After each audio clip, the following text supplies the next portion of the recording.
하늘이 두 쪽 나도 내일 본회의를 반드시 열겠습니다. 민주당은 하늘이 두 쪽이 나도 의장단을 선출하겠다고 하고 있습니다. 사실상 급박에 가까운 하늘이 두 쪽이 나도 야당이 총선 민심을 존중한다면 지금이라도 일하는 국회에 동참하는 것이 마땅합니다. 미래통합당이 조건 없이 내일 본회의에 참석하기 바랍니다. 총선에서 177석을 준 국민 민심을 이야기합니다마는 민심은 배를 띄우기도 하지만은 하루아침에 배를 뒤집을 수도 있다는 점을 잊지 말기 바랍니다.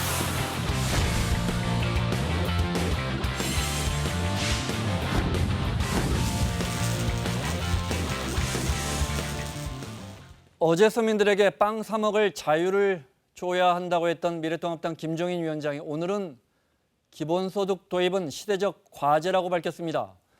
민주당 정책위 의장은 딱히 할 일이 없겠다 이런 말도 나옵니다. 대전 서구을의 민주당 박범계 의원, 강원 속초 인제 고성 양양의 미래통합당 이양수 의원 함께하겠습니다. 어서 오십시오. 네, 안녕하세요. 반갑습니다. 오랜만입니다. 예. 뭐 늦었지만 축하드리고요. 네, 감사합니다. 개원했으니까 뭐 좀 늦게 나오셨어요. 예. 네, 두 분 다. 네, 자주 나와주십시오. 만감이 교차합니다. 네.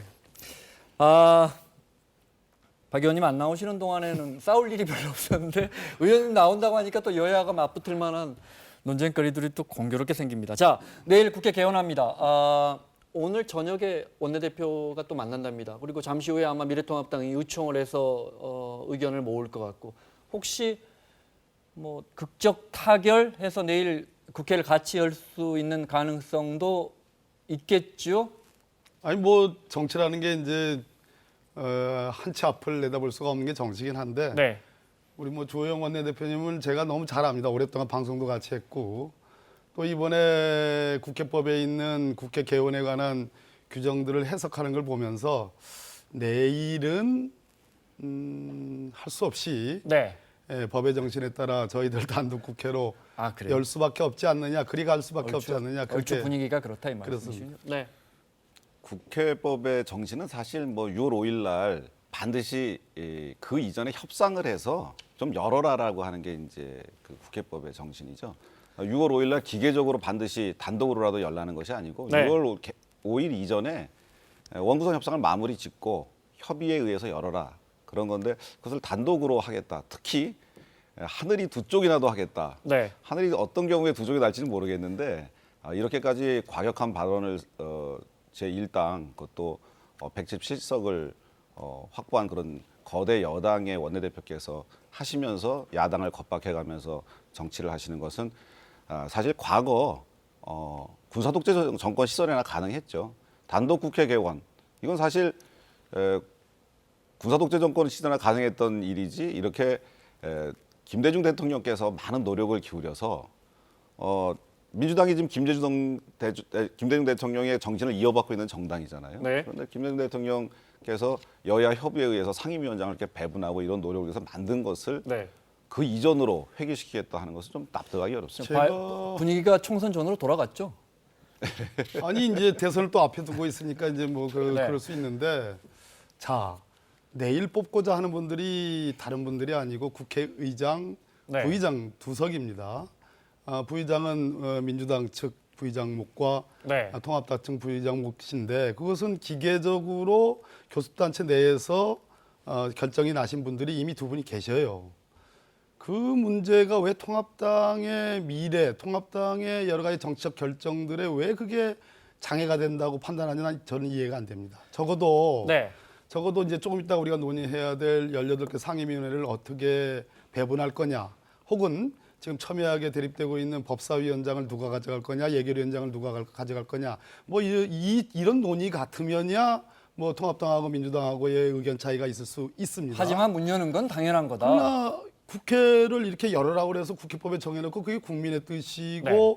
국민들이 통합당한테 어쨌든 회초리를 든 이유는 그동안 국회 밖을 뛰쳐나가고 막말하고 발목 잡기 한 것에 대해서 일종의 심판이 있는데 아무런 형식적으로 큰 실효적으로 네.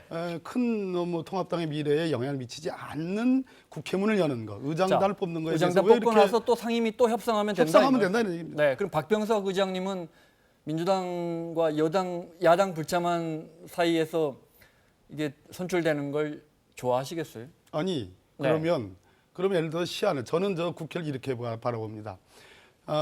충분히 협상도 해야 되고 협의도 해야 되고 합의 수준에 이르러야 되는 것이 국회법의 정신이라고 얘기를 한다고 하니 그럴 기회는 충분히 갖겠다. 그러나 네. 적어도 1, 2, 3 한 3번 정도 해가지고 한 뭐 예를 들어서 한 보름이면 보름, 일주일이면 일주일 정도의 협상을 정말 치열하게 해가지고 최종적으로 합의가 안 되면 네. 그건 다수결의 원리에서 결론을 내는 국회가 돼야 되는데 지금 언제까지 그러면 박병석 의장님이라고 그래서 네. 김상희 부의장님이라고 그래서 또 정진석 부의장님이라고 그래가지고 그러면 언제까지 이 형식적인 문제를 시간을 끌 거냐는 네. 것을 뭐 질문 드릴 수밖에 없는 거예요. 네.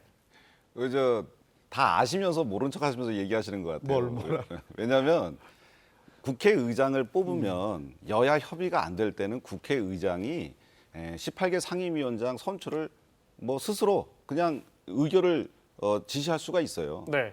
무슨 얘기냐면 그렇게 해야 되겠습니까? 내일 개원을 네. 해가지고 국회의장단을 선출을 하면 18개 상임위원장들을 지금 김태년 원내대표께서 18개 상임위원장 우리가 다 해야 되겠다라고 얘기를 하셨잖아요. 그래서 만약에 의장이 여야 간에 합의해라, 협의해라. 근데 협의가 안 돼요. 뭐 법사위는 우리가 가져야 되겠다, 예결위 우리가 가져야겠다, 협의가 안 돼요. 그러면 의장 직권으로 지금 박범계 의원께서 말씀하신 대로 다수결의 원칙에 의해서 아무나 민주당에서 다 뽑을 수 있는 거예요. 그래서 알겠습니다. 그런 네. 일이 벌어지기 때문에 그동안 개원 국회가 열린 것이 평균 41일 만에 열렸습니다. 그동안 6월 5일 날 열린 적이 거의 없고 다 41일 만에 그건 잘못된 관행이죠. 잘못된 네. 관행인데 그렇게 된 데는 연유가 있다는 거죠. 네. 왜냐하면 여야 간에 충분히 협의하고 합의하고 해서 뽑아야지 그래야지만 협치라고 하는 것 네. 그리고 4년간의 국회를 협의에 의해서 이렇게 서로 같이 의논해서 나라를 이끌어 나갈 수 있는 거지. 알겠습니다. 자, 아니라는 여야 거죠, 그렇게. 원내대표 이야기 듣고 좀 더 깊이 들어가 보겠습니다. 네, 들어보겠습니다. 민주당은 하늘이 두 쪽 나도 내일 본회의를 반드시 열겠습니다. 어떤 장애도 새로운 국회를 향한 전진을 막지 못할 것입니다. 우리 당의 합의 없이 일방적으로 의장을 선출하고 상임위원장을 뽑는다면 민주당이 국민들로부터 버림받는 첫날이 될 것이라고 확신합니다.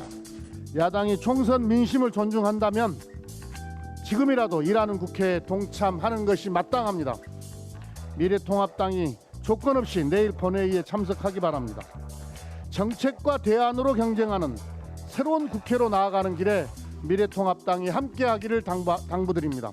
늘 총선에서 177석을 준 국민 민심을 이야기합니다마는 민심은 배를 띄우기도 하지만은 하루아침에 배를 뒤집을 수도 있다는 점을 잊지 말기 바랍니다. 예, 정치라는 게 상대적이어서 하늘이 두 쪽 나도 국민들로부터 버림받 이게 점점 이 단어가 에스컬레이팅 된다 그러잖아요. 단어가 그래도 세집니다. 뭐 네. 지난 20대 국회 말보다는 그래도 그럼요. 그때만 양호합니다. 하겠습니까? 예, 좋은 네. 측면을 바라봐요. 네, 그때만 하겠습니까? 네.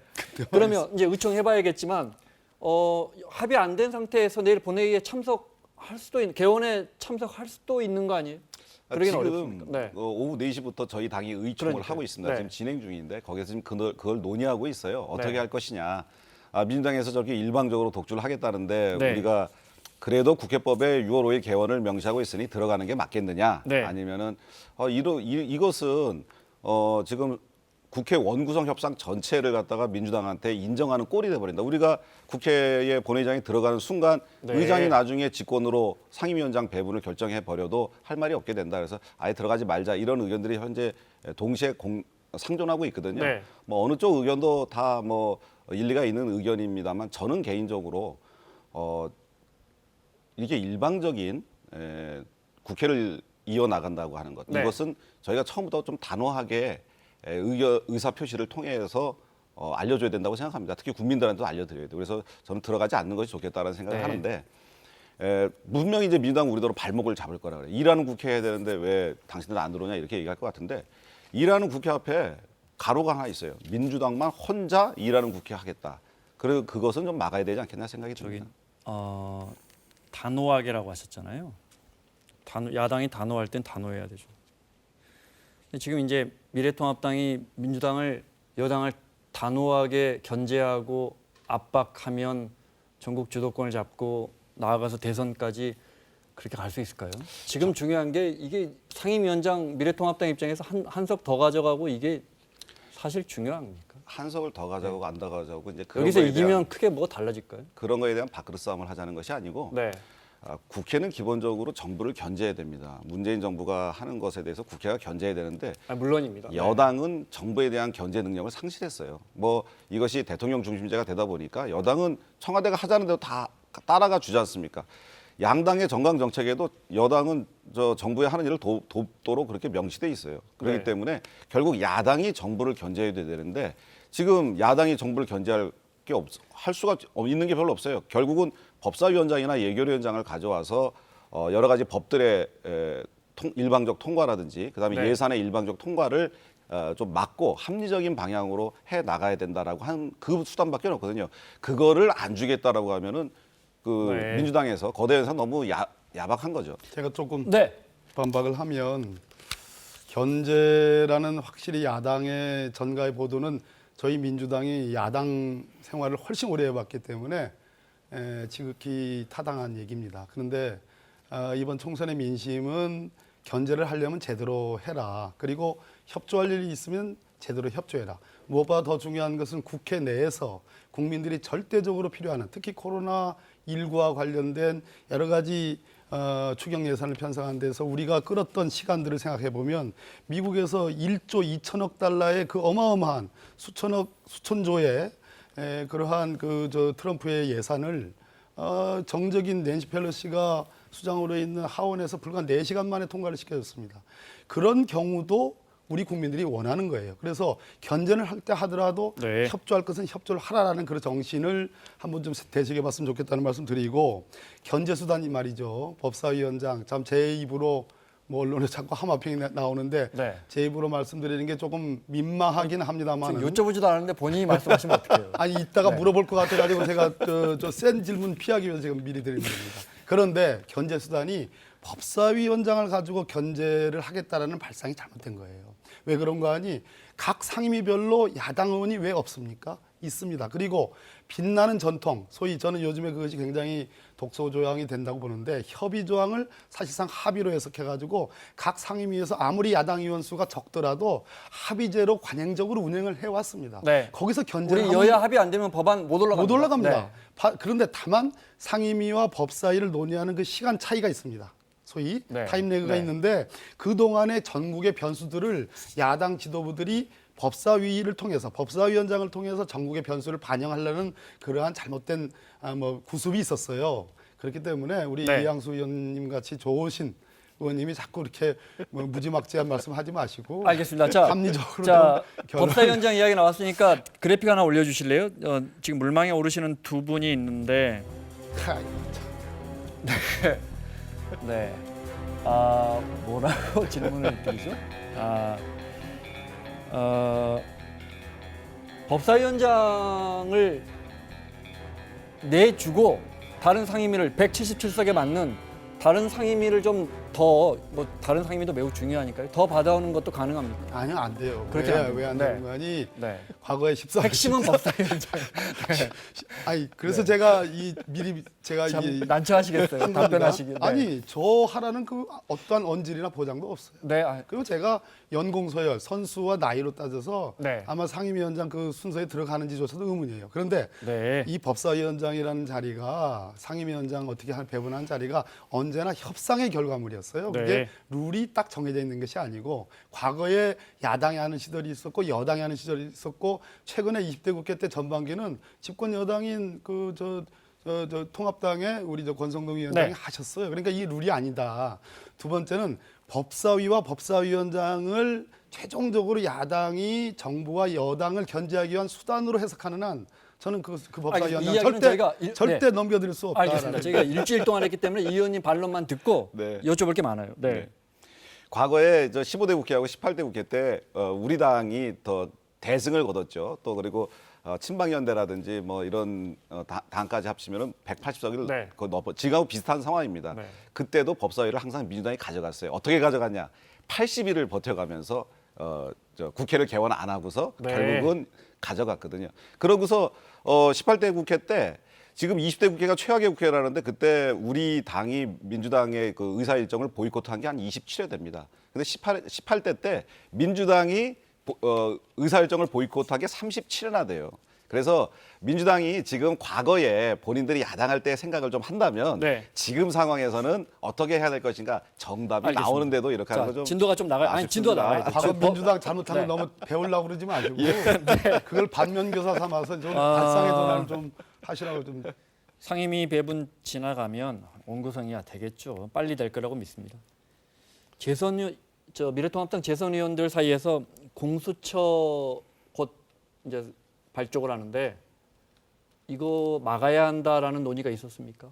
아니요. 보도가 있었어요. 그런 얘기 없었어요. 그거 없었습니까? 누가 네. 뭐 개인적으로 공수처라는 게 이제 7명의 여야 의원들 중에 이제 2명의 야당 추천 의원이 있잖아요. 네. 야당 추천 의원이 우리가 추천을 안 하거나 그러면 공수처 발족 안 되는 거냐 누가 이렇게 아이디어 차원에서 얘기를 했는데 그게 불가능합니다. 지금 268석 이상이면은 네. 뭐 국회에서 각 상임위별로 전부 다 과반을 확보하기 때문에 168석 이상. 168석 이상이면은 다 뭐 상임위에서 통과시킬 수 있기 때문에 이런 걸 안 하더라도 다시 그럼 법 바꿔가지고 해버리면 그만이죠. 그래서 공수처가 제대로 자리매김할 수 있도록 네.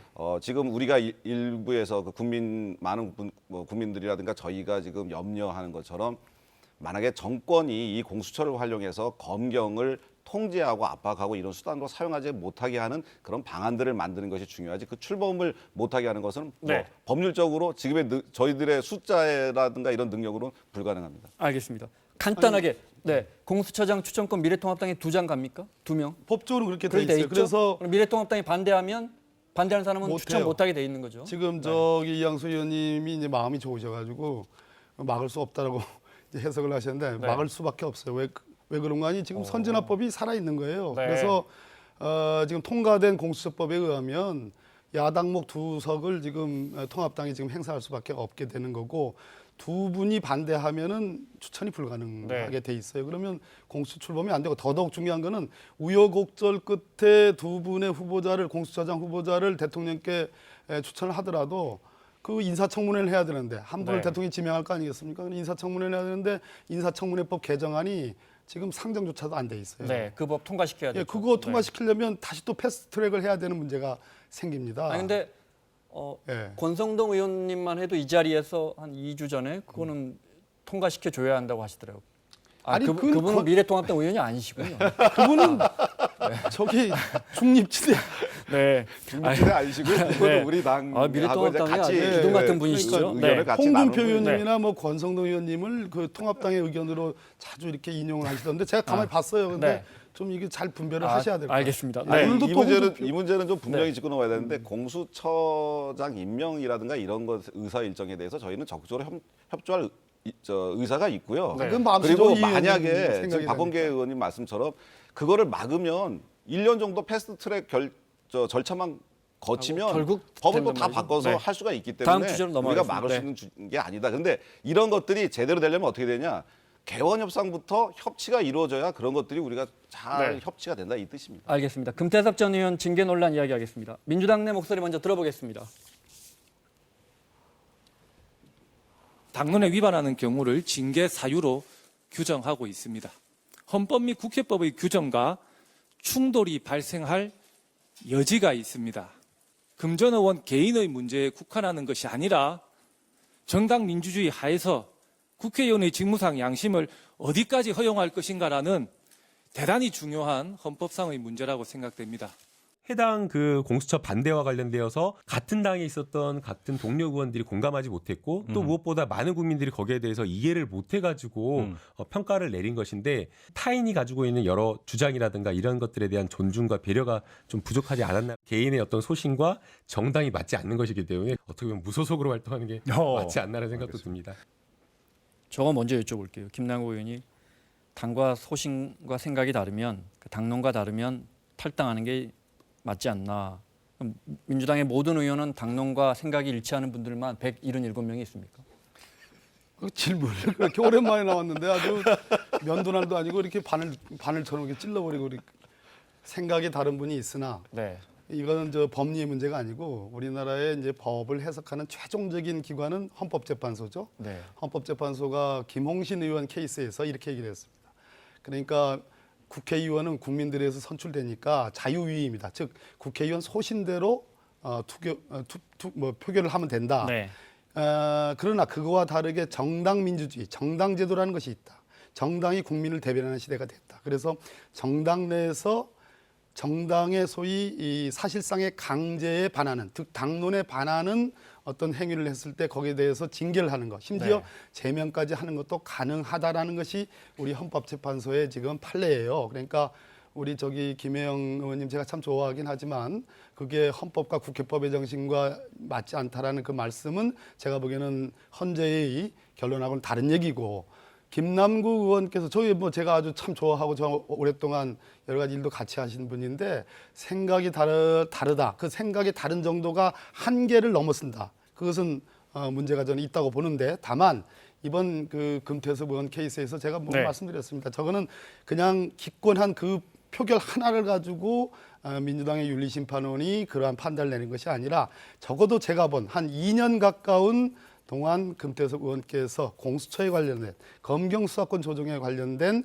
당론과 배치되는 말씀을 했고, 심지어 그 대안을 내고 그것을 많은 언론기관과 공표해서 크게 대서특필화되고, 그 부분에 대해서 검찰의 일각이 동조해서 상당한 세를 키우는 그러한 지속적인 행위에 대한 저는 평가라고 봅니다. 네. 그래서 단지 그날 기권한 것뿐만 그렇습니다. 아니라 네, 민주당 뭐 윤리심판원이 네. 그렇게 그냥 택도 없이 그런 결론을 내렸다고 보지 않고요. 다만 적어도 1차에서 저러한 최저 네. 징계 수단인 경고라는 것을 했고, 이미 전 언론에 그러한 취지가 반영이 됐기 때문에 네. 재심이 들어가면 민주당답게 적어도 민주당의 품 안에 네. 적어도 저는 징계를 철회하는 것이 좋겠다 하는 그런 결론을 네. 했습니다. 김두관 의원도 총선에서 이미 그런 부분이 심판된 거 아니냐. 굳이 당에서 이런 입장을 내놓으셨더라고요. 네. 총선 결과는 결과지만 어쨌든 민주당 윤리심판원이 그러한 1차적 판단, 네.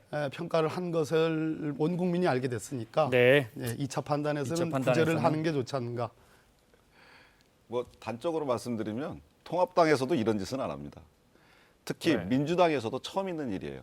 2013년에 민주당에서 어떤 일이 있었냐면 추미애, 박지원 이런 분들 네 분이 지금 민주당의 권고적 당론, 강제적 당론, 요거보다 더 센 구속적 당론에 반대 표결을 합니다.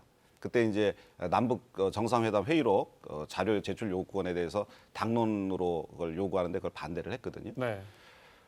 그럼에도 불구하고 그때 강제적 당론보다 더 센 구속적 당론에 반대를 했는데도 그냥 원내대표 명의로 서면 경고만 하지 당에서 윤리심판원 열어가지고 이런 식의 조치를 하지 않습니다. 사실 예전에 뭐 저 파병, 이라크 파병 이렇게 그렇죠. 반대할 때도 예. 의원들 굉장히 강성 의원님들 강성원도 많았죠. 네. 다 반대했죠. 하지만 그럼에도 불구하고 이런 조치를 하지 않았는데 네. 지금 제가 보기엔 민주당이 그 177석이 되시더니 네. 그냥 뭐든지 다 우리 마음대로 해야 된다고 생각하고 그다음에 약간 당대표가 제왕적으로 좀 바뀌는 것 같아요. 오히려 지금 권력이 분산돼야 되는데 권력이 모이고 힘이 모여서 국회의원은 헌법기관입니다. 네. 헌법기관이 당의 정당에 의해서 모든 이런 의사표시가 구속이 되고 기속이 된다면 헌법기관이 아니죠.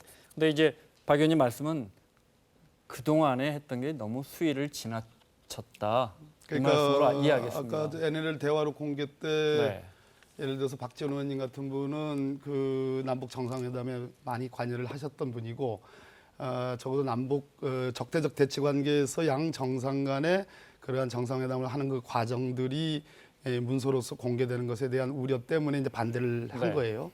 그런데 제가 말씀드렸듯이 그 공수처법을 본회의장에서 통과시키는 것에 대해서 기권한 그 기권 행위, 네. 그것만 놓고서 여타의 과정들에 대한 역사적 과정들에 대해서 20년 동안 공수처는 노무현 대통령께서 시작해가지고 문재인 대통령으로 지금 최종 종합 결론을 내는 이 시점에 저 같은 사람은 그것 때문에 네. 공동 폭행으로 지금 기소돼서 재판받고 있어요. 이것과 이 행동과 네. 이 판단과 금태섭 의원께서 제가 좋아하는 정말 후배 의원입니다. 금태섭 의원께서 지난 2년 동안에 수없이 반복했던 그 행위와의 이 간격은 네. 매우 깊고도 알겠습니다. 큽니다. 네, 넘어갈게요. 네, 금태섭 의원님의 그 결정에 가장 서운한 의원님이 있다면 김종민, 그다음에 저 두 분 의원님이실 것 같은데 저는 연달아 나오셨네요. 저는 뭐 이해는 해요. 이해는 네. 하지만 알겠습니다. 네. 김종민 위원장 이야기 좀 하겠습니다. 김종인 죄송합니다. 김종인 미래통합당 비대위원장 이야기 좀 김종인 하겠습니다. 의원이 언제 위원장이 되셨는지 네. 깜짝 놀랐어요. 오늘 비대위 회의에서도 여러 경제적인 워낙 경제 전문 아니 뭐 경제학 교수셨으니까요. 경제적인 입장 정책을 내놓았는데 마치 민주당 정책위의 회의 같았습니다. 들어보겠습니다. 형식적인 자유라는 것은 인간에게 아무런 도움이 되지 않습니다. 물질적인 자유를 어떻게 극대화시키느냐 하는 것이 사실은 정책의 가장 기본적인 목표라는 걸. 기자들이 이제 구체적으로 이게 무슨 뜻입니까? 물었습니다. 김이 무럭무럭 나는 빵을 굽는 걸 보고 먹고 싶은데 돈이 없기 때문에 먹을 수가 없어요. 그럼 그 사람한테 무슨 자유가 있겠어? 기본적인 기초적인 경제적 자유가 필요하다. 그 실현 방안으로 이제 기본소득을 오래전부터 이거 5년 전 이야기 들어볼까요? 그때부터 기본소득을 꺼낸 사람이 세계적으로 불평등 김정인 격차를 위원장입니다. 해소하는 방법이 하나로 기본소득에 대한 논의가 시작됐다는 것을 매우 주목해야 합니다. 미국의 실리콘밸리에서도 기본소득에 대한 실험이 추진되고 있고 핀란드에서는 내년에 무작위로 선정된 1만여 명 국민에게 매달 500 내지 700유로의 기본소득을 지급할 계획을 세우고 있습니다. 자본주의 시장경제도 모든 것을 시장에 맡겨서 안 된다는 세계적 추세를 반영하는 것이었습니다.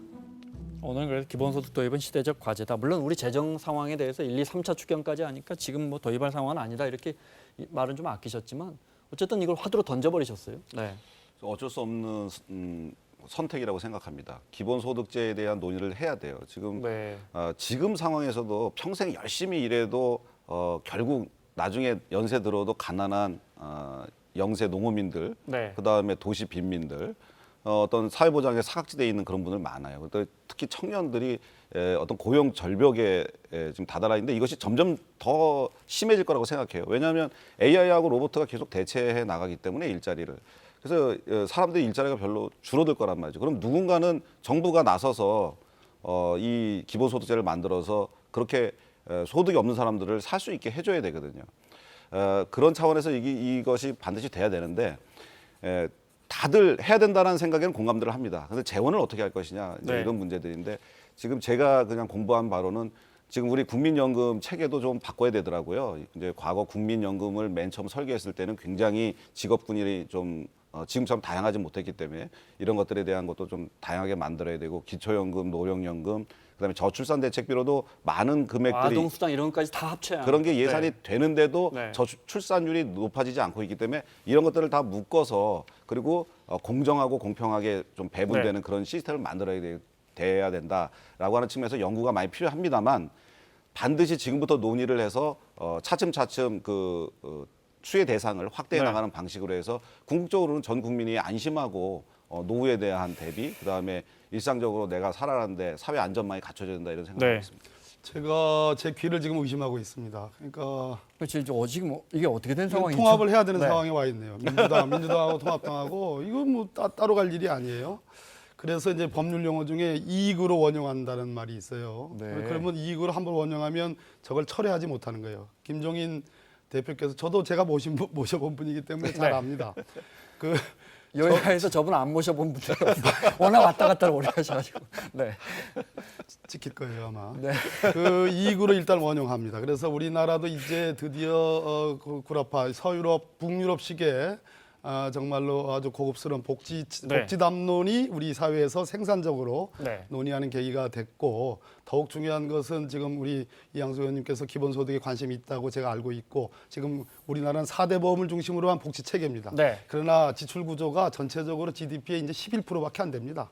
과거 정부에서는 뭐 9%밖에 안 됐는데 그나마 문재인 정부 들어와서 11% 됐는데 네. OECD 평균 한 20%까지는 뭐 못 가더라도 15%까지는 가야 됩니다. GDP에서 재정이 차지하는 비율 그렇습니다. 말씀하시는 그런데 네. 문제는 저러한 담론들이 민주당은 결코 저게 싫지 않습니다. 그런데 과연 그 통합당을 지지 기반으로 하고 있는 뭐 대기업들이라든지 또는 사회적인 여러 기득권 그룹에서 과연 특히 보수 언론에서 저것을 받아들일 수 있을 것인가? 예를 들어서 모 일간지에 뭐 어떤 그 논설위원은 이렇게 썼습니다. 저분은 평생을 성장에는 관심이었고 나라 돈 쓰는 거에만 관심이 계신 분이다. 이렇게 아주 혹평을 했습니다. 네. 또 하나 더 중요한 것은 그럼 그동안 우리 통합당의 우리 과거의 한교안 대표님을 비롯해서 여러 의원님들이 지난 수년 동안 아니면 지난 총선 때 수도 없이 반복했던 나라의 재정 건전성에 대한 정말 과도한 그 투정 내지는 시비, 비판 이것은 이 뱉어낸 말들은 다 어떻게 할 것이며 네. 그런 부분이 있기 때문에 그러나 전반적으로 그러나 김종인 위원장께서 누가 했든 간에 네. 저 말씀 그리고 우리 이양수 의원께서 비교적 긍정적으로 보는 것에 대해서는 저도 상당히 알겠습니다. 고무적이라고 시간이 생각합니다. 다 돼서 간단하게 네. 김종인 위원장의 이른바 좌클릭 행보가 정말 광폭 행보입니다. 오늘 심상정 대표 만나러 예방하러 가셨는데 거기선 심지어 삼성의 문호조를 비판하시더라고요. 미래통합당의 대표께서 당내에서 이런 거에 대해서 반발이 있는데 당내에서 반발이 있는지는 잘 모르겠고 아직 반발 나오죠. 잘 못 네. 들었고 그걸 이상하게 보는 것이 이제 그동안 우리가 일을 제대로 못했다 그런 것들이 총선에서 이런 결과가 나타났다 이렇게 반성하고 있고요. 네. 그리고 이거는 지금 이제 더 이상 좌우의 개념, 중도의 개념 이렇게 이념적 스펙트럼으로 사람들을 나누고 정당을 나누고 문제 해결에 있어서 이건 왼쪽이니까 우리는 안 할 거야. 이건 오른쪽이니까 우리가 할 거야. 네. 이것은 이제 지양돼야 되고 실사구시 지금 현실에서 국민들이 어떤 문제에 부딪히고 있는가 그것이 뭐 정책이 왼쪽이든 오른쪽이든 가운데든 국민이 불편해한다면 그것을 해결해 주는 것이 바로 정당의 존재 이유가 되어야 되지 않겠느냐 하는 네. 것이 바로 김종인 위원장 생각입니다. 마무리해야 한 합니다. 가지만 네. 예, 마무리. 그 김종인 위원장께서 저 당시 기본소득을 우리 당의 이제 대표로 계실 때 했던 연설 중에 실리콘밸리를 예를 들었습니다. 그러니까 저분의 생각이 그냥 단순한 뭐 나라 돈 퍼주기, 네. 뭐 이렇게 쓰는 데만 관심이 있다는 것이 아니고 아마 혁신 성장으로 비롯되는 그 제4차 산업혁명에 있어서의 고뇌가 저는 일정 부분 반영됐다고 봅니다. 그래서 예를 들어서 정보의 독점 또는 뭐 신기술의 독점 뭐 이런 것을 통해서 일어날 수 있는 소외 이런 것까지도 저는 깊은 어떤 고뇌가 네. 있다고 보는데 중요한 것은 과연 저러한 주장이 일순간에 그냥 뭐 지리밀련한 통합당을 잠깐 뭐 이쁜 옷을 입혀가지고 국민들에게 이렇게 잠시 눈속임으로 하는 것은 아닌지 또 알겠습니다. 저런 네. 것이 소위 수구적인 우리나라의 일부 어떤 세력들에게 과연 설득될 수 있을 것인지 그런 알겠습니다. 문제점만 네. 남겨놓고 오늘 우리 당이 이렇게 하니까 좀 약간 겁나죠. 아니 네. 겁나게 좀 해주면서 오늘 이양수 의원님 출연하셔서 아니 겁나게 좀 해주세요. 미래통합당의 변화의 움직임을 크게 체감할 수 있었습니다. 체감합니다. 체감합니다. 알겠습니다. 자, 법사 현장 혹시 되셔도 계속 나와 주실 거죠? 어디 가신다고 그러시던데. 민주당 박범계 의원, 미래통합당의 이양수 의원과 함께했습니다. 수고하셨습니다. 고맙습니다. 감사합니다.